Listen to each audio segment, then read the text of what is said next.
युक्त नाम की स्तुति करते हैं। आमीन। और जैसा कि हमें वचन में सिखाया गया है, परमेश्वर ने हमसे कहा है कि उसी को स्मरण करके सब काम करना, तो वो तेरे लिए सीधा मार्ग निकालेगा। आइए हम लोग जब आज की आराधना को हम लोग शुरुआत करते हैं, हम लोग अपने जीवित परमेश्वर के हाथों में हर एक चीजों को सौंपे, ताकि आज के शाम हम हर एक के लिए आशीष का शाम होने पाए और हम हर एक लोग प्रभु की आत्मा के साथ एक होने पाए। आइए हम लोग जहां कहीं पर भी अपने आंखों को बंद करें और अपने परमेश्वर पिता को स्मरण करें। आइए हम प्रार्थना करें।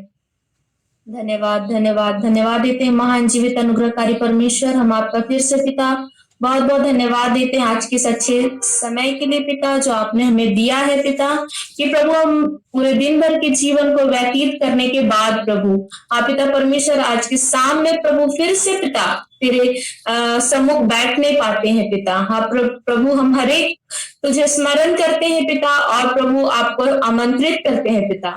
प्रभु जैसा आपके अपने वचन में कहा पिता कि जहां 2 या 3 आपके नाम से जमा होते हैं प्रभु, आप अपनी उपस्थिति को उनके बीच में देते हैं पिता। हाँ प्रभु हम आपकी उपस्थिति को आज के शाम में मांगते हैं पिता, हम जहां कहीं भी है पिता आपकी उपस्थिति से हम भरने पाए प्रभु।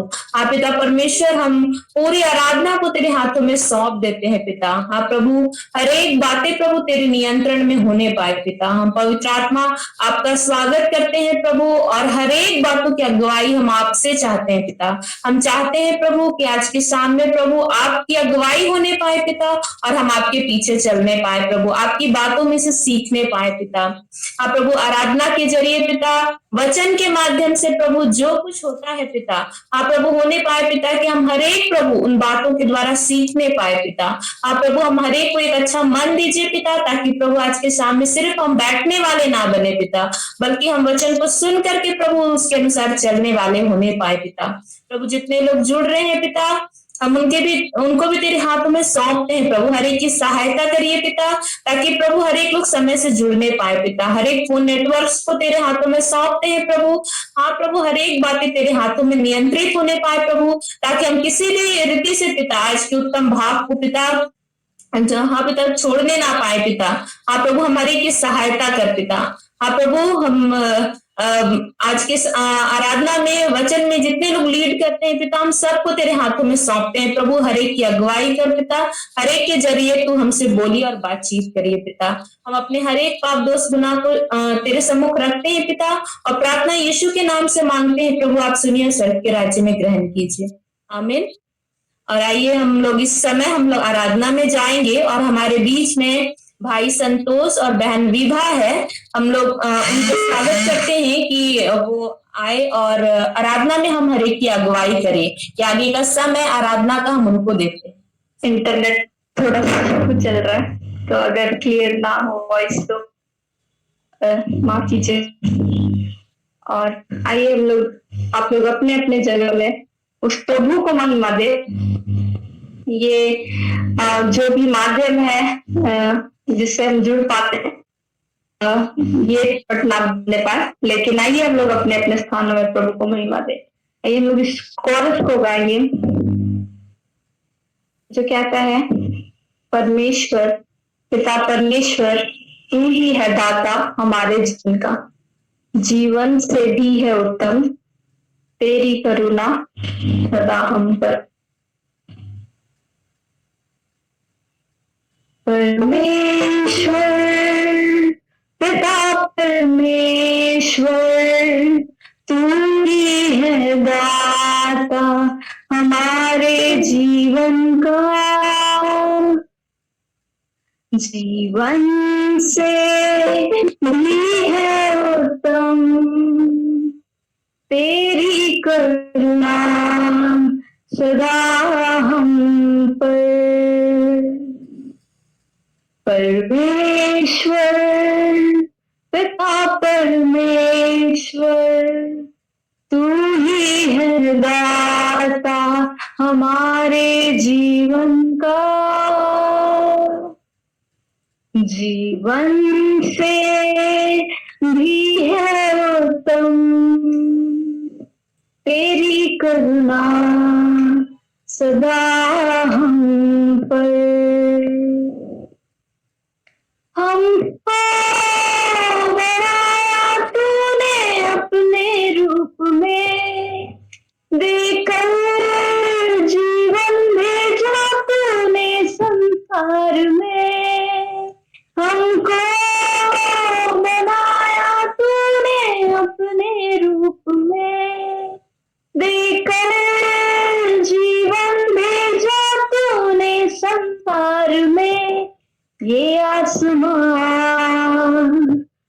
और ये जमीन गाती है तेरी महिमा, ये आसमां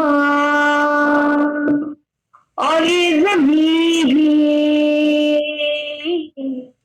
गाती है तेरी महिमा।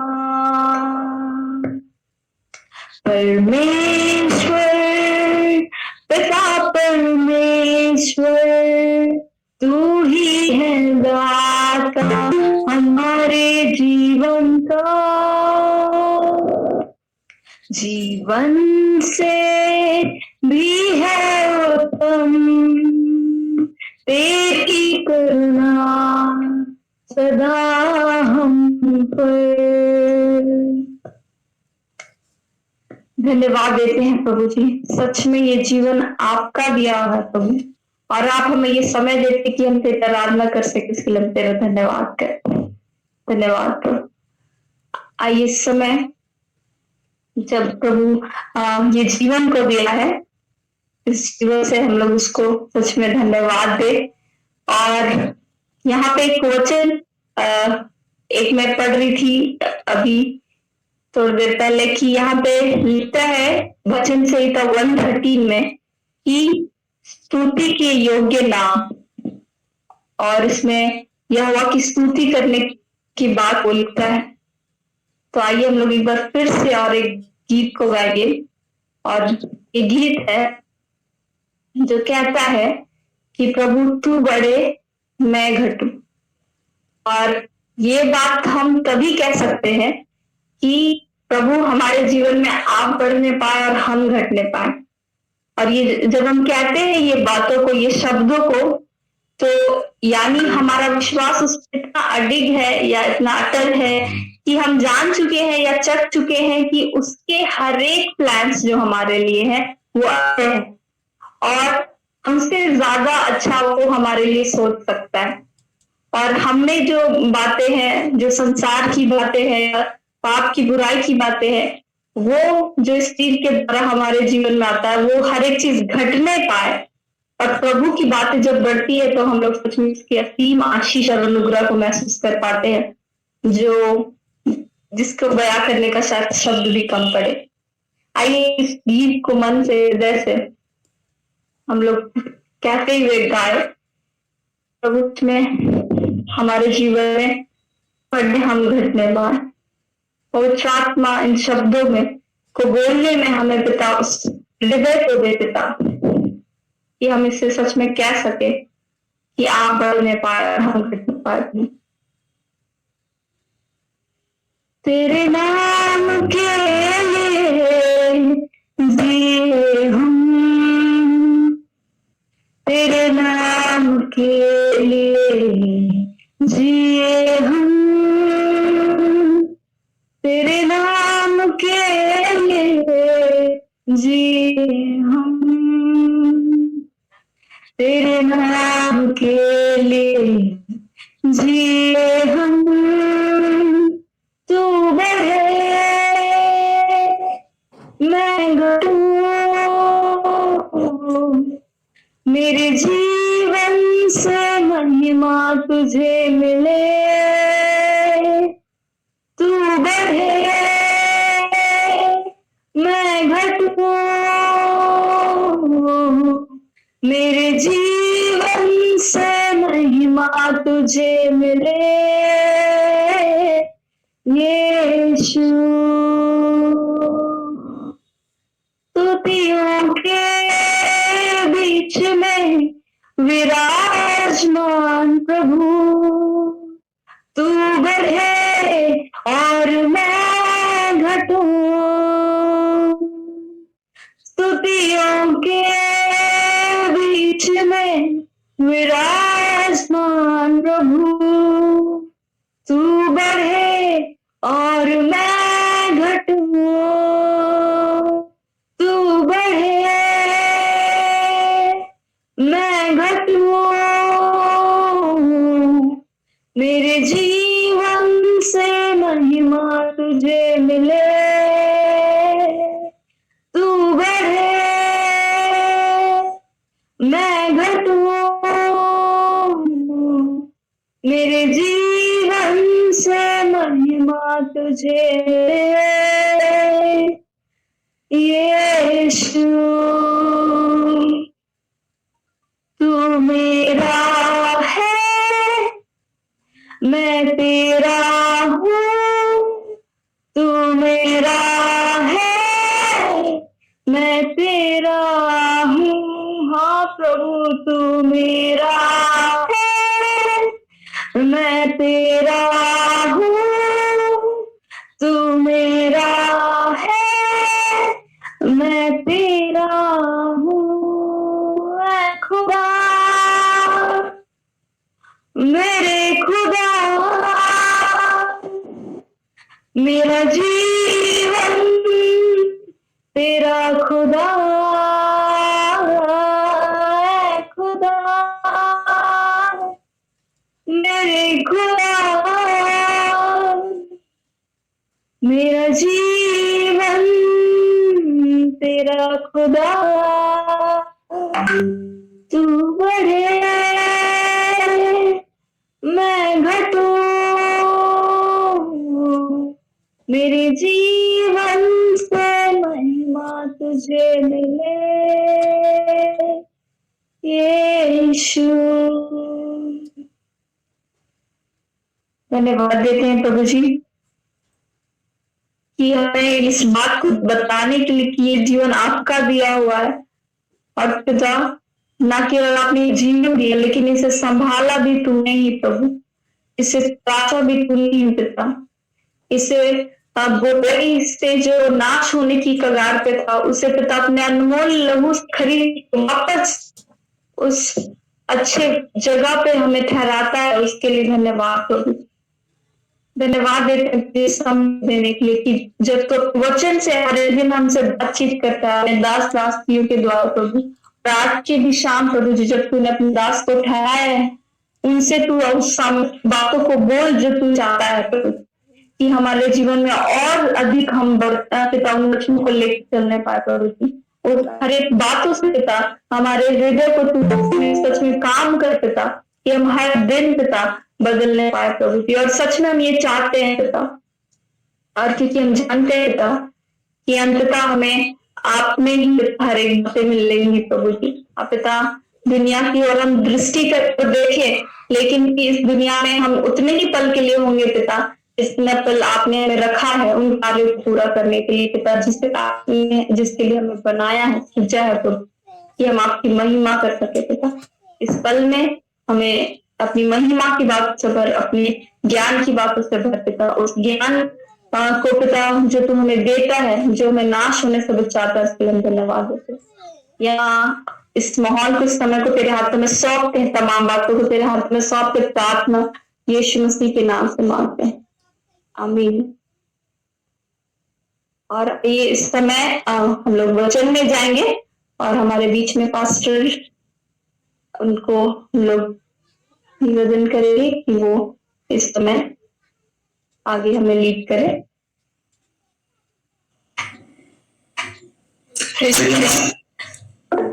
मेरी आवाज आ रही है? Okay, alright.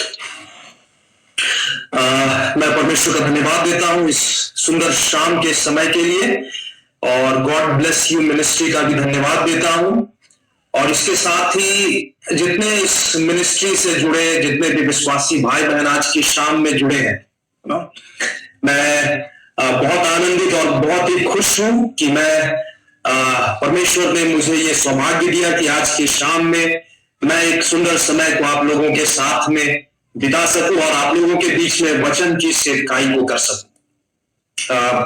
भाई तुम का धन्यवाद देता हूं जिन्होंने मेरा एक फोटो लगाया था। आप ये ना सोचे कि स्पीकर बदल गया है जो फोटो है वो मेरी है, और वो काफी समय पहले की है, और इस लॉकडाउन की बात है कि इस लॉकडाउन में हमारी दाढ़ी थोड़ी सी बढ़ गई है ना। तो एनीवे, तो परमेश्वर का वचन कहता है कि जहां पर प्रभु के लोग थोड़े भी पाए जाते हैं, प्रभु की उपस्थिति, प्रभु की आत्मा की उपस्थिति उनके बीच में पाई जाती है। आमीन। और हर दिन हर सुबह हर शाम जब प्रभु के लोग संगति करते हैं, जब प्रभु के लोग एक दूसरे के साथ परमेश्वर के वचन पर मनन करने के लिए समय बिताते हैं, आमीन। परमेश्वर अपने लोगों के बीच में हर उस समय एक नए काम को करता है, हालेलुया। आज जिस संदेश को मैं आप लोगों के बीच में रखने के लिए जा रहा हूं, ये संदेश बहुत ही सरल है और एक ऐसे संदेश को प्रभु ने मुझे दिया है जो ना सिर्फ सरल है, लेकिन हम उसे आसानी से अपने जीवन में प्रैक्टिकली हम उसे लागू भी कर सकते हैं ना। और आज का ये संदेश ये प्रभु यीशु मसीह के क्रूस पर आधारित है और मैं इसे इस प्रकार से कहना चाहूंगा कि प्रभु यीशु मसीह हमारा प्रभु, हमारा उद्धार करता, वो हमारे लिए क्रूस पर मरा और प्रभु यीशु मसीह हमें यह संदेश आज की शाम में देना चाहता है कि हम उसके लिए कैसे जी सके, आमीन। आइए परमेश्वर के वचन में जाने से पहले हम एक छोटी सी प्रार्थना में जाएंगे।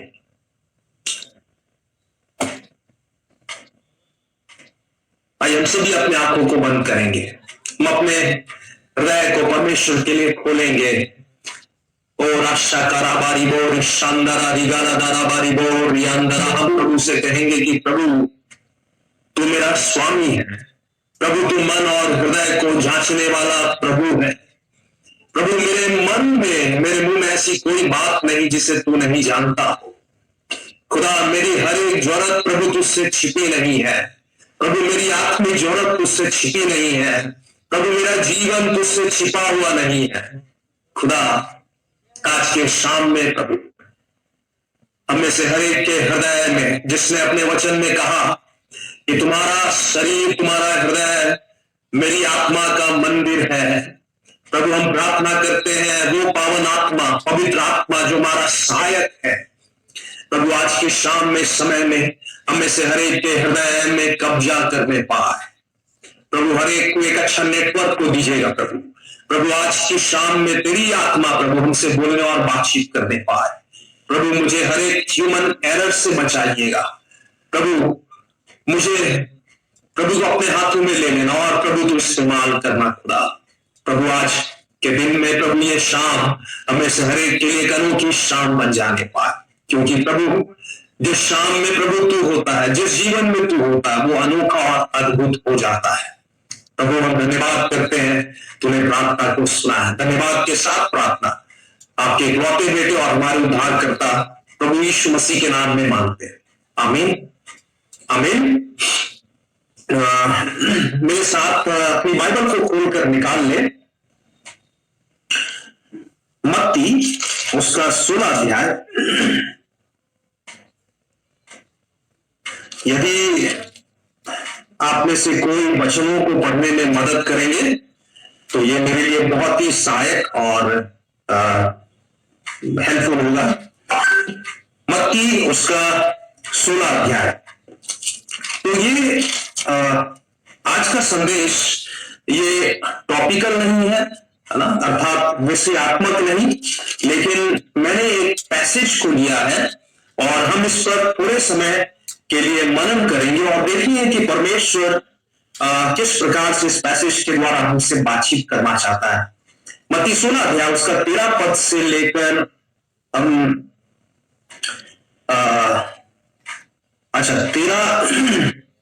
13 पद को पढ़ेंगे। मत्ती 16 और उसका 13। यीशु कैसरिया फिलिपी के प्रदेश में आया और अपने चेलों से पूछने लगा, लोग मनुष्य के पुत्र को क्या कहते हैं? थोड़ा सा रुके।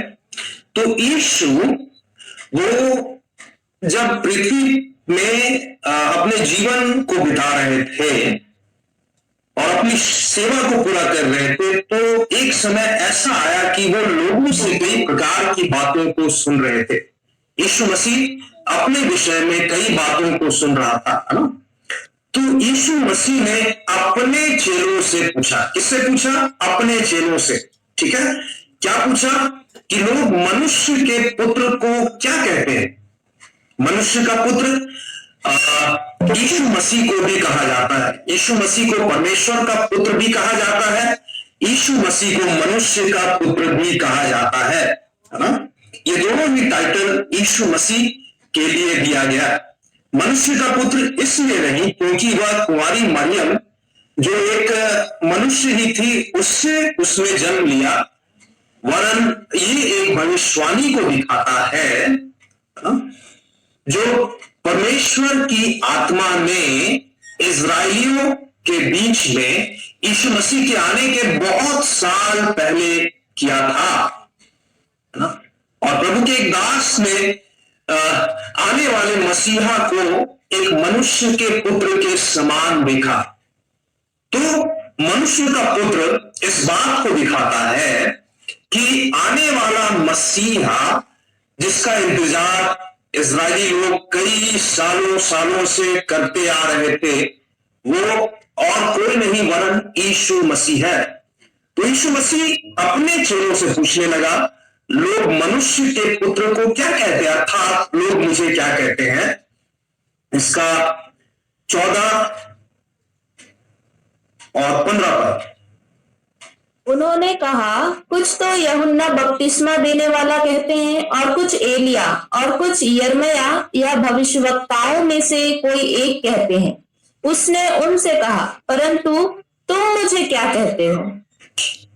उन्होंने कहा अर्थात जितने 12 चेले थे, उन्होंने कहा यीशु को कि प्रभु कुछ तो आपको यूहन्ना बपतिस्मा देने वाला कहते हैं, प्रभु कुछ तो आपको यिर्मयाह कहते हैं, और कुछ भविष्यवक्ताओं में से कोई एक कहते हैं, है ना। तो क्या कारण है कि लोग यीशु मसीह की तुलना इन लोगों से कर रहे हैं, है ना। तो बाइबल के विद्वान कई प्रकार के कारण को देते हैं। यूहन्ना बपतिस्मा देने वाले से इसलिए तुलना की जाती है क्योंकि जिस प्रकार से यूहन्ना का जन्म एक अद्भुत रीति से हुआ था, अर्थात उसके माँ बाप बूढ़े हो चुके थे और जन्म देना बहुत ही एक नामुमकिन असंभव सी बात थी, और यूहन्ना का जन्म ऐसी परिस्थिति में हुआ। ठीक उसी रीति से यीशु मसीह का भी जन्म कुंवारी मरियम से हुआ, जहां पर मरियम का विवाह नहीं हुआ था, वो कुंवारी थी, और जन्म की बात ये बहुत ही असंभव सी लगती हो। इसलिए ये कारण है कि लोग यूहन्ना बपतिस्मा देने वाले की तुलना, अच्छा यीशु की तुलना यूहन्ना बपतिस्मा देने वाले से कर रहे थे। कुछ एलिया जिस प्रकार से एलिया ने सारफत नगर की विधवा के घर में आश्चर्य कर्म प्रभु ने किया उसके द्वारा, और सारफत नगर की विधवा और उसके बेटे के लिए जो मैदा था, अन्न और तेल, उसकी कमी कभी भी नहीं हुई जब तक एलिया वहां पर था, है ना। तो लोग याद करते हैं कि यीशु मसीह ने 5 रोटी और 2 मछली से, इससे पहले 15 अध्याय 32 पद में हम पाते हैं कि यीशु मसीह ने लगभग 4000 लोगों को खिलाया, है ना।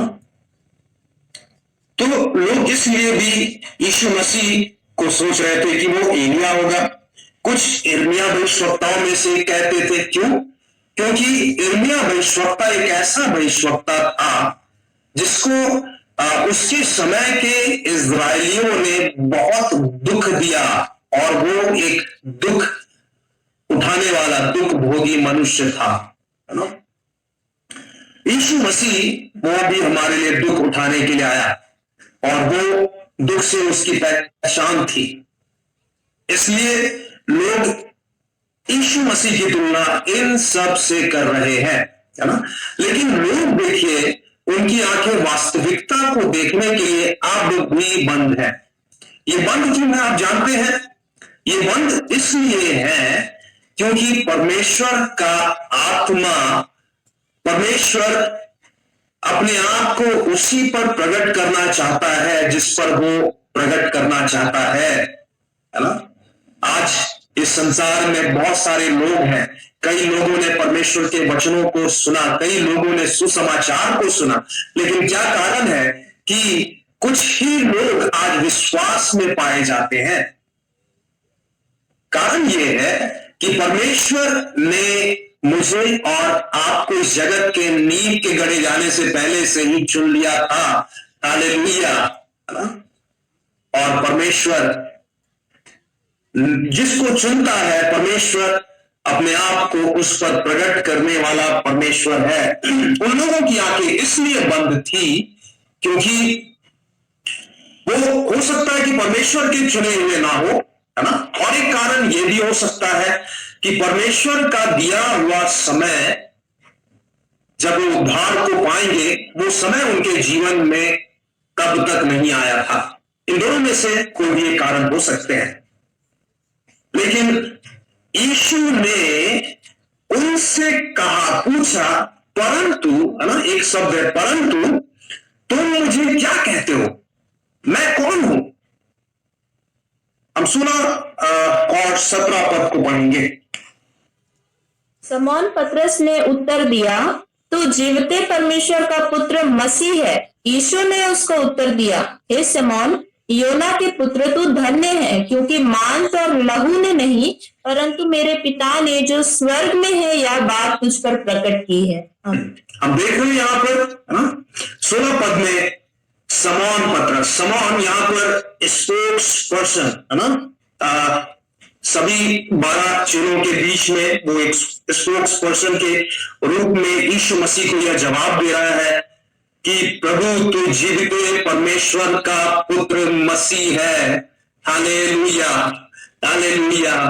शमौन को इस बात को पहचानने के लिए, इस बात को जानने के लिए किसने मदद किया? क्या शमौन की बुद्धि, क्या शमौन का विवेक, क्या शमौन में और भी कुछ ऐसा ज्ञान था जिससे शमौन को यह बात पता चला कि जो मेरे साथ में, जो मुझसे ये सवाल पूछ रहा है, वो जीवित परमेश्वर का पुत्र यीशु मसीह है ना? यीशु ने उसको उत्तर दिया, अर्थात सबको उत्तर दिया, है ना? शमौन को उसने कहा कि हे शमौन, बार योना के पुत्र, तू धन्य है, क्योंकि लहू और मांस में नहीं, परंतु मेरे पिता ने जो स्वर्ग में यह बात तुझ पर प्रकट की है ना? हम यहां पर अपने उद्धार की वास्तविकता को यहां पर हम जान पाते हैं। हमारा उद्धार हमारे अपने कर्मों के कारण से नहीं हुआ, लेकिन हमारा उद्धार परमेश्वर की दया और परमेश्वर के अनुग्रह के कारण से हुआ। एक ऐसी दया, एक ऐसा अनुग्रह जिसके हम काबिल नहीं थे।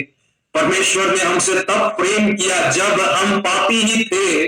परमेश्वर ने हमसे तब प्रेम किया जब हम परमेश्वर के विरोधी थे, परमेश्वर के बैरी थे। परमेश्वर ने हमसे तब प्रेम किया जब हम परमेश्वर को खोजते भी नहीं थे और जानते भी नहीं थे, है ना? परमेश्वर ने कई प्रार्थनाओं को, परमेश्वर ने कई लोगों को सुसमाचार सुनाने के लिए, परमेश्वर ने कई लोगों को उनके द्वारा प्रेम को, यीशु मसीह के प्रेम को हमारे जीवन में बोने के लिए इस्तेमाल किया। और उसका रिजल्ट यह है कि आज हम प्रभु को जानते हैं, है ना? तो आज इस पैसेज में से मैं एक शब्द को लेना चाहूंगा, मसीह। तो शमौन ने उत्तर दिया कि तू जीवित परमेश्वर का पुत्र मसीह है, और यीशु ने कहा कि यह बात तुझ पर मेरे पिता ने प्रकट की है, क्योंकि वचन कहता है कि जिसको पिता ने चुना है उसको अपने पुत्र यीशु मसीह के पास में भेजता है,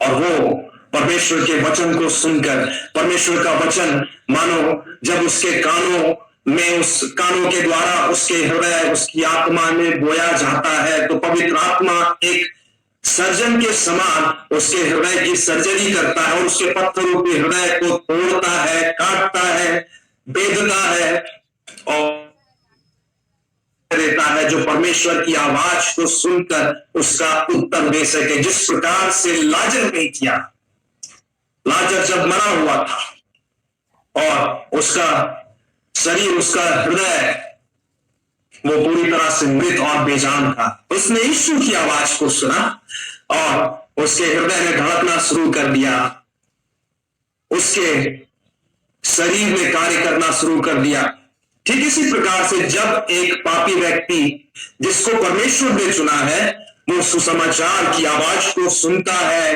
पवित्र आत्मा की आवाज को सुनता है, परमेश्वर उसके जीवन में एक नया काम को करता है, उसे एक नया हृदय को देता है और उसकी आंखें इस बात को देख पाती है कि यीशु वही एकमात्र परमेश्वर है, यीशु वही उद्धार को देता है, यीशु वही परमेश्वर का पुत्र है, यीशु वही मसीह है ना।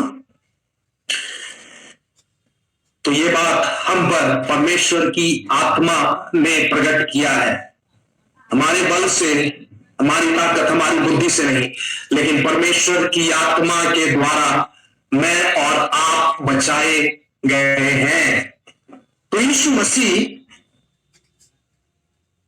के बारे में अब 12 चेलों, 12 चेले, उसमें से एक तो यहूदा इस्करियोती, जिसका चुना जाना, उस ग्रुप में रहना, वो भी परमेश्वर की एक योजना थी। लेकिन 11 चेले जो थे उन पर यह बात प्रकट हो गई कि यीशु परमेश्वर का पुत्र मसीह है।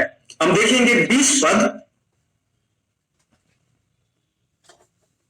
तब उसने चेलों को चिताया कि किसी से ना कहना कि मैं मसीह हूं। यीशु ने चेलों को चिताया। यीशु जानकर ये बहुत खुश हुआ, अच्छा लगा है ना कि पतरस, कम से कम पतरस तो ये बात जानता है कि वह मसीह है। लेकिन यीशु मसीह ने पतरस से कहा कि चिताया है ना, चेलों को चिताया, माफ कीजिए, पतरस को सिर्फ नहीं लेकिन चेलों को चिताया कि किसी से यह ना कहना कि मैं मसीह हूं। क्या कारण है कि यीशु मसीह ने चेलों को चिताया, चेतावनी दिया, है ना। हम पढ़ेंगे इसका 21 पद से 21 पद को। उस समय तो यीशु अपने चेलों को बताने लगा, अवश्य है कि मैं यरूशलेम को जाऊं और पुरनियों और प्रधान याजकों और शास्त्रियों के हाथ से बहुत दुख उठाऊं और मार डाला जाऊं और तीसरे दिन जी उठूं। क्या आप जानते हैं कि यीशु अपनी आइडेंटिटी उसको क्यों छिपाना चाहता था? यीशु लोगों के बीच में यह प्रकट क्यों नहीं करना चाहता था कि वह मसीह है? कारण यह है कि इजरायली लोग, यहूदी लोग, वो मसीहा का इंतजार कर रहे थे और वो इसलिए नहीं क्योंकि वो मसीहा उन्हें उनके पापों से बचाएगा, लेकिन वो इस बात को सोच रहे थे कि वो मसीहा जब आएगा तो वो एक शक्तिशाली राजा के रूप में अपने आप को खड़ा करेगा और इजरायलियों को, यहूदियों को रोमी शासक की गुलामी से आजाद करेगा। इजरायली लोग वो रोमी शासकों की अधीनता में थे, के गुलाम थे, और वो सोच रहे थे कि यीशु मसीह आएगा एक राजा के रूप में और वो अपने राज्य को स्थापित करेगा। लेकिन उनकी आंखें, कईयों की आंखें इस बात को देखने के लिए बंद थी कि वो ना सिर्फ रोमी शासकों के गुलाम है, लेकिन वो पाप के भी गुलाम है। रोमी शासकों की गुलामी से कोई भी आसानी से छूट सकता है, या यदि उसकी गुलामी में एक यहूदी की मृत्यु हो जाए तो इससे कोई फर्क नहीं पड़ता, लेकिन पाप की गुलामी में रहते हुए यदि एक व्यक्ति की मृत्यु हो जाए तो परमेश्वर का वचन कहता है कि पाप की मजदूरी तो अनंत मृत्यु है, और यीशु मसीह उस पाप की गुलामी से छुड़ाने वाला मसीहा है, पाप के बंधनों से अपने लोगों को बचाने वाला, छुड़ाने वाला मसीहा। और वो कैसे करेगा ये सब, है ना। उसने कहा कि अवश्य है, अवश्य है, मतलब दिस इज फॉर श्योर, ये निश्चय है कि वह यरूशलेम को जाएगा, प्रधान याजक और पुरनियों के हाथों से बहुत दुख उठाएगा, मार डाला जाएगा और तीसरे दिन जी उठेगा। जब पतरस ने ये सुना कि मसीहा, ये कैसा मसीहा है, ये मार डाला जाएगा, बहुत दुख उठाएगा, है ना, तो पतरस को ये बात हजम नहीं हुआ और 22 पद और 23 पद में हम इस प्रकार से पाते हैं, 22 और 23 को पढ़ेंगे। इस पर पतरस उसे अलग ले जाकर झिड़कने लगा, हे प्रभु, परमेश्वर ना करे, तेरे साथ ऐसा कभी ना होगा। उसने मुड़कर पतरस से कहा, हे शैतान, मेरे सामने से दूर हो, तू मेरे लिए ठोकर का कारण है, क्योंकि तू परमेश्वर की बातों पर नहीं परंतु मनुष्यों की बातों पर मन लगाता है। पतरस, जिसने थोड़े समय पहले यीशु को ये जवाब दिया कि तू जीविते परमेश्वर का पुत्र मसीह है ना, और 20 पद में हम पाते हैं यीशु ने उन्हें मना किया कि तुम इस बात को प्रकट नहीं करना कि मैं मसीह हूं, है ना, कुछ समय तक, जब तक मैं फिर से ना जी उठूं।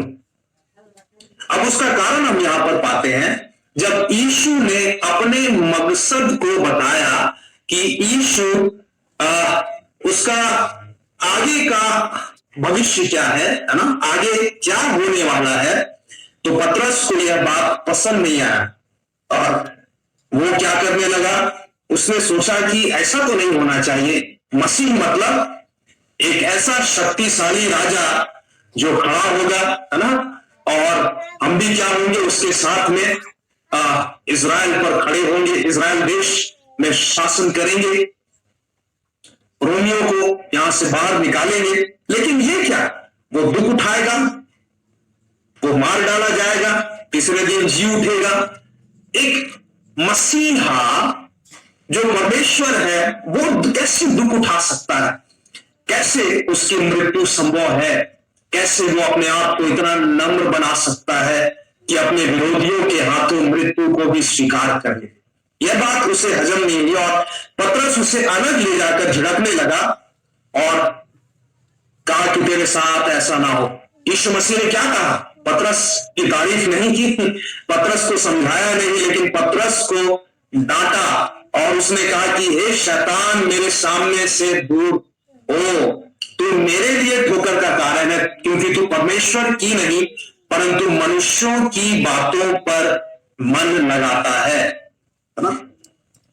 पतरस को अभी कुछ ही पदों पहले पतरस को तारीफ मिला है ना, और पतरस फूला ना समा रहा था। अभी पतरस को एक भयंकर डांट मिली। कई बार हम अपने जीवन में सोचे, जब मसीही जीवन में हम नए होते या बढ़ते जाते हैं, हम क्या कई बार अपने अगुओं से अच्छी अच्छी बातों को ही एक्सपेक्ट करते हैं। और कई बार ऐसा होता है कि ठीक है, जब हमारे अगुए हमें समझाने के लिए, या कई बार हो सकता है कि हमारी गलती हो, हमें दिखाई नहीं दे रही है ना, या ऐसा भी होता है कि कई बार गलती नहीं है, मिसअंडरस्टैंडिंग है और हमारे अगुए और सेवक की बात हमें पसंद नहीं आती है और हमें चुभने लगती है ना, और हम उसे स्वीकार नहीं कर पाते हैं और हम तुरंत ये निर्णय ले लेते हैं कि नहीं, मैं इस ग्रुप में नहीं रहूंगा, नहीं, मैं इस चर्च में, इस संगति में नहीं रहूंगा। पतरस का धन्यवाद हो कि पतरस को यीशु मसीह ने ऐसा भयंकर डांटा और उसे कहा कि हे शैतान, मेरे पास सामने से दूर हो। तो पतरस यीशु मसीह को छोड़कर दूर नहीं गया क्योंकि एक समय वही पतरस इस प्रकार से कहता है कि प्रभु, अनंत जीवन की बातें तो तेरे ही पास है, मैं तुझे छोड़कर कहां जाऊं। मेरे प्रिय विश्वासी भाई बहनों, जब हम विश्वासी जीवन में प्रभु हमें एक ऐसा परिवार देता है जहां पर हम वचन में, आत्मिक जीवन में बढ़ते हैं, तो कई बार हमारे अगुओं की डांट हमें प्रिय लगनी चाहिए। हमारे अगुए ना कई बार हमें समझाने के लिए, हमारे अगुए कई बार हमसे उन बातों की अपेक्षा करते हैं जो हमारे आत्मिक जीवन के लिए लाभदायी हो, और कई बार जब उनकी बातें ऐसी आती है ना कि लगता है कि हमारे हृदय को ठेस पहुंचे, तो हमें परमेश्वर के प्रेम और अपने अगुए के प्रेम को हमेशा याद रखना चाहिए ना। अगुओं के लिए भी मैं इस बात को कहना चाहूंगा कि प्रभु यीशु मसीह ने सबसे पहले पतरस को इस बात को बताया, दिखाया कि वो पतरस और चेलों से कितना प्रेम करता है ना। उसने पतरस की सराहना की और जब उसने पतरस को डांटा तो पतरस को उतना बुरा नहीं लगा, क्योंकि जिस डांट में प्रेम होता है वो डांट बुरा नहीं लगता है। जिस डांट में प्रेम छिपा हुआ होता है वो डांट सुनने वाले के कान के लिए वो एक दवा, एक औषधि के समान है, क्योंकि सुनने वाला इस बात को समझ पाता है, समझ सकता है कि ये डांट उसकी हानि के लिए नहीं, लेकिन ये डांट उसकी भलाई ही के लिए है ना। तो मसीहा के बारे में हमने देखा, यीशु को लोग सोच रहे थे कि यूहन्ना बपतिस्मा देने वाला, कुछ लोग सोच रहे थे कि यह एलिया है, कुछ लोग सोच रहे थे यह एर्मिया है। लेकिन परमेश्वर की आत्मा ने यीशु के शिष्यों पर यह बात प्रकट किया, शमौन पर प्रकट किया कि यीशु परमेश्वर का पुत्र मसीह है ना। और मसीह, वो मसीह कैसा मसीह है जो हमारे लिए दुख उठाएगा, मार डाला जाएगा और तीसरे दिन जी उठेगा। हम इसका 24 पद में जाएंगे। तब यीशु ने अपने चेलों से कहा, यदि कोई मेरे पीछे आना चाहे तो अपने आप का इनकार करे, अपना क्रूस उठाए और मेरे पीछे हो ले। 26 तक पढ़ दे। क्योंकि जो कोई अपना प्राण बचाना चाहे वह उसे खोएगा, और जो कोई मेरे लिए अपना प्राण खोएगा वह उसे पाएगा। यदि मनुष्य सारे जगत को प्राप्त करे और अपने प्राण की हानि उठाए तो उसे क्या लाभ होगा, या मनुष्य अपने प्राण के बदले क्या देगा। यीशु मसीह, उसने अपने चेलों को बताया कि वह मसीह है और आने वाला कल क्या होगा, वह मार डाला जाएगा है ना, वह दुख उठाएगा। यीशु मसीह उसके बाद अपने चेलों को एक बुलाहट को देता है और यीशु ने कहा कि यदि कोई मेरे पीछे आना चाहे तो अपने आप का इनकार करे और अपना क्रूस उठाए और मेरे पीछे बोले, है ना। कई बार जब हम इन वचनों को सुनते या पढ़ते हैं तो हमारे मन में कभी भी ये बात नहीं आनी चाहिए कि क्रूस का अर्थ या मतलब सिर्फ दुख है। यीशु मसीह जब क्रूस को लेकर गुलगुता पहाड़ की तरफ जा रहा था तो यरूशलेम की स्त्रियां उसके लिए रो रही थी, है ना। उसके चेले वो डर कर छोड़कर उसे भाग गए थे। तो लोग ये नहीं सोच रहे थे कि यीशु मसीह क्रूस को लेकर जा रहा है, गुलगुता पहाड़ पर दुख उठाएगा और फिर वापस उनके बीच में आ जाएगा। लेकिन यरूशलेम की स्त्रियां इसलिए रो रही थी क्योंकि वो जान रहे थे कि यीशु मसीह सिर्फ दुख उठाने के लिए नहीं, लेकिन यीशु मसीह मार डाले जाने के लिए वो अपनी यात्रा को करेगा। तो क्रूस का मतलब सिर्फ दुख उठाना नहीं, लेकिन क्रूस का मतलब मृत्यु भी है। और यीशु मसीह ने कहा कि यदि कोई मेरे पीछे आना चाहे तो अपने आप का इनकार करे, अपने आप का इनकार करे। इस बात को भूल जाए कि वो क्या है, लेकिन इस बात को याद रखे कि प्रभु ने उस पर कितनी बड़ी दया को किया है और अपना क्रूस उठाया और यीशु के पीछे बोले, है ना। लूका उसका 9 अध्याय उसका 62 पद में प्रभु यीशु मसीह ने इस प्रकार से कहा कि जो कोई हल पर हाथ रखकर पीछे देखे वो मेरा चेला कहलाने के योग्य नहीं है। क्यों? क्योंकि हल को चलाने वाला किसान यदि वो पीछे देखे तो खेत पर बनने वाली जो रेखाएं हैं वो आड़ी और तिरछी बनेगी और फसल जो है वो कभी भी अच्छी नहीं हो सकती है। इसलिए एक किसान वो तभी खेत में हल को चला सकता है जब उसकी दृष्टि हमेशा आगे लगी रहे और उसके हाथ हमेशा हल पर रहे। एक व्यक्ति यीशु मसीह का चेला तभी हो सकता है जब वो प्रतिदिन यीशु का क्रूस उठाकर उसके पीछे हो ले। सिर्फ कन्वेंशन के समय नहीं, सिर्फ उपवास प्रार्थना के समय नहीं, सिर्फ प्रेयर मीटिंग्स में नहीं, सिर्फ संडे चर्च में नहीं, कुछ खास ओकेजन्स में नहीं, लेकिन प्रतिदिन अपने आप का इनकार करे और अपना क्रूस उठाकर उसके पीछे हो ले। क्या मतलब है यीशु का ये कहने का, है ना? 25 में जैसा हमने पढ़ा, जो कोई उसे खोएगा और जो कोई मेरे लिए अपना प्राण खोएगा वह उसे पाएगा। यानी क्रूस उठाने का अर्थ सिर्फ दुख उठाना नहीं, लेकिन क्रूस उठाने का अर्थ प्रतिदिन मरना है। क्रूस उठाने का अर्थ यीशु मसीह के लिए अपने प्राण को अप्रिय जानना है। 26 पद में इस प्रकार से लिखा, यदि मनुष्य सारे जगत को प्राप्त करे और अपने प्राण की हानि उठाए तो उसे क्या लाभ होगा, है ना? क्या लाभ होगा? कुछ भी लाभ नहीं होगा।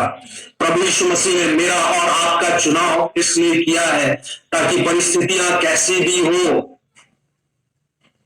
लोग हमारे साथ चलने वाले, हमसे प्रेम करने वाले लोग यदि हमारे साथ रहे चाहे ना रहे, हमें यदि प्रेम कहीं से मिले या ना मिले, है ना, यदि हमारे जीवन में परिस्थितियां बिल्कुल प्रतिकूल क्यों ना हो, यदि मेरे पास नौकरी हो या ना हो, यदि मैं स्वस्थ हूं या बीमार रहूं, है ना, यदि मेरे जीवन में, मेरे परिवार में किसी भी प्रकार की प्रतिकूल परिस्थितियां क्यों पाई जाए या ना जाए, है ना? मेरे कहने का ये मतलब नहीं कि परमेश्वर का ये हृदय है कि हम बीमार रहे या हम कंगाली में रहे, है ना, लेकिन परमेश्वर अपनी इच्छा को प्रकट करता है। जिसको चंगा करना चाहता उसको चंगा करता है, जिसको परमेश्वर नौकरी की आशीष देना चाहता है उसको प्रभु देता है, जिसको धन की आशीष देना चाहता है उसको देता है ना। लेकिन ये हमारे उद्यम से बढ़कर नहीं है, ये हमारे उद्यम के नीचे है।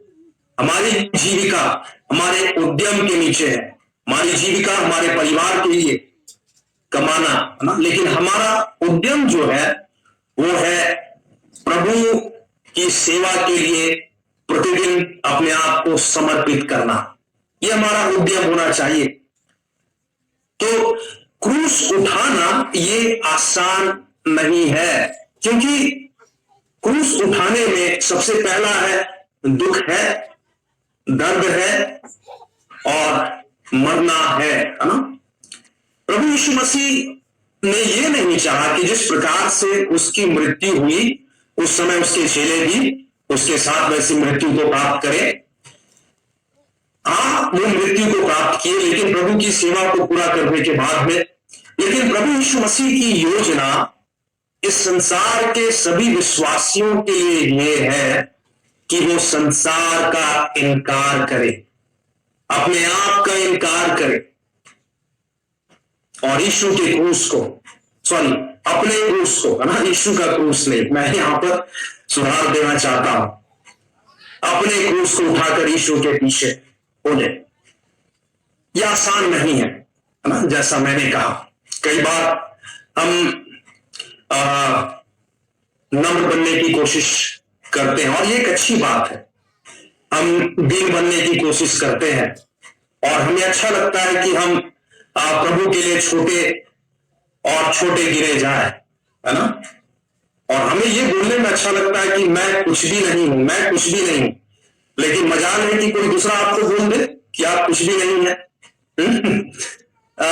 हम गुस्से से भर जाएंगे, है ना, हमारा मन उससे खट्टा हो जाएगा।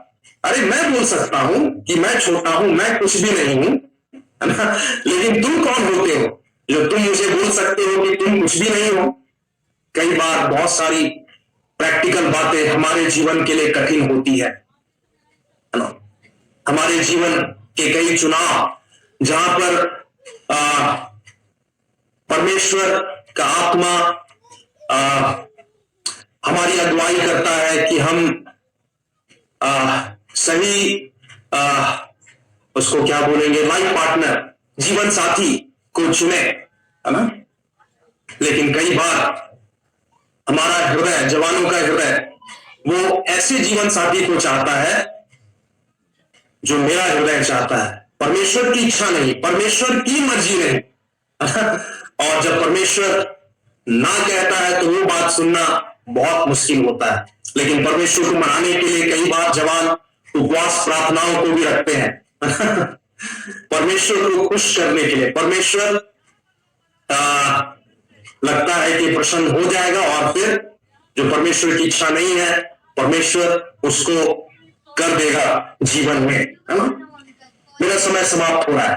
तो ऐसी कई बातें हैं जहां पर हमें अपने आप का इनकार करना है, जहां पर हमें क्रूस उठाना है, और प्रतिदिन हमें अपने शारीरिक क्रियाओं को, जो हमारे जीवन में पाप को जन्म दे सकती, उसको मारना कठिन होता है।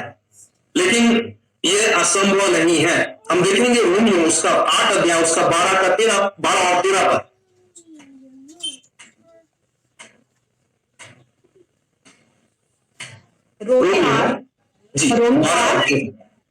का 12 और 13 पर, इसलिए हो भाइयों, हम शरीर के कर्जदार नहीं कि शरीर के अनुसार दिन काटे, क्योंकि यदि तुम शरीर के अनुसार दिन काटोगे तो मरोगे, यदि आत्मा से देह की क्रियाओं को मारोगे तो जीवित रहोगे।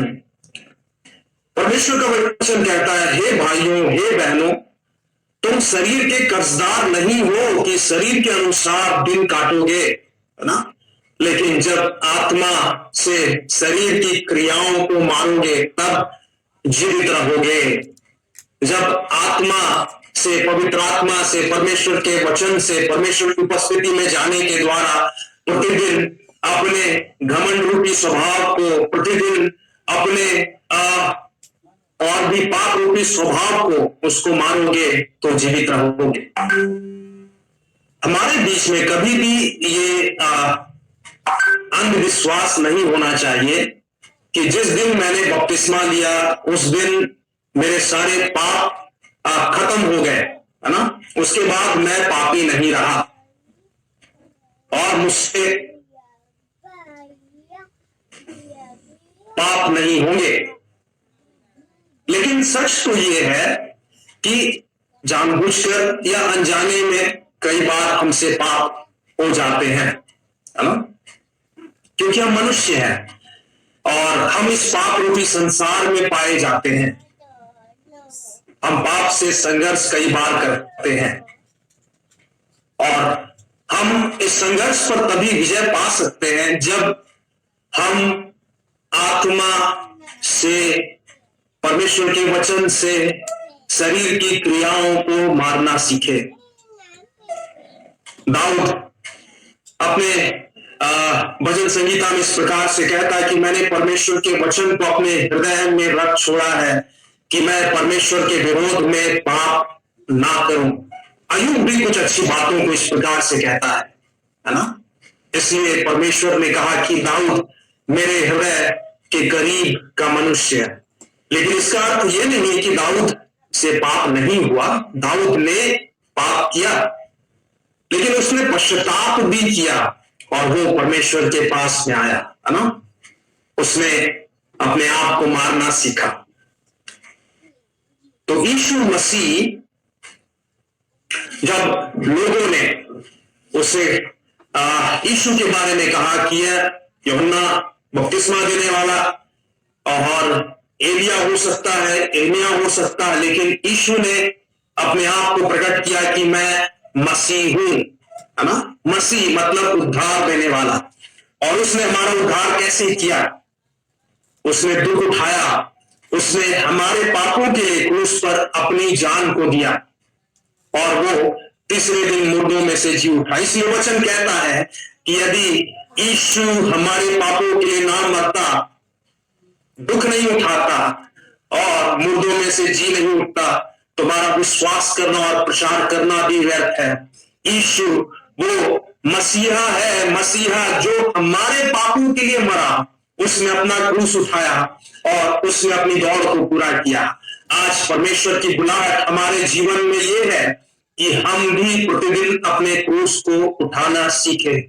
यदि हम इस बात को भूल गए हैं, यदि इस लॉकडाउन के दौरान हम परमेश्वर से दूर हो गए हैं और जितना समय हम परमेश्वर के साथ पहले बिताते थे उसमें कमी आ गई है, हम परमेश्वर को पुकारे और प्रभु से कहे कि प्रभु तू ही मन और हृदय को जांचने वाला परमेश्वर है और मुझमें देख कि कोई बुरी चाल पाई जाती है या नहीं, और प्रभु मुझे सिखा कि मैं कैसे प्रतिदिन अपने आप का इनकार करूं और तेरे पीछे पीछे प्रभु अपने क्रूस को उठाकर मैं चल सकूं। आइए हम सब प्रार्थना में जाएंगे। इस समय हम सभी अपने आंखों को बंद करेंगे। Hallelujah, hallelujah. खुदा हम धन्यवाद करते हैं प्रभु इस समय में। प्रभु हमारी प्रार्थना है, तू जो जीवित परमेश्वर है, हम धन्यवाद करते हैं कि तूने प्रभु हमारे लिए दुख उठाया, मारा गया और तीसरे दिन मुर्दों में से जी उठा। प्रभु वही पुनरुत्थान की सामर्थ आज हम में से हर एक के जीवन में काम करे और हमारा रिश्ता आज के शाम में तेरे साथ में प्रभु फिर से नया होने पाए। प्रभु तेरे जैसा बनने के लिए, तेरे जैसा सोचने के लिए, तेरे जैसा करने के लिए हम में से हर एक की मदद करना और सहायता करना। धन्यवाद के साथ में प्रार्थना प्रभु यीशु मसीह आपके नाम में मांगते हैं, आमीन। धन्यवाद।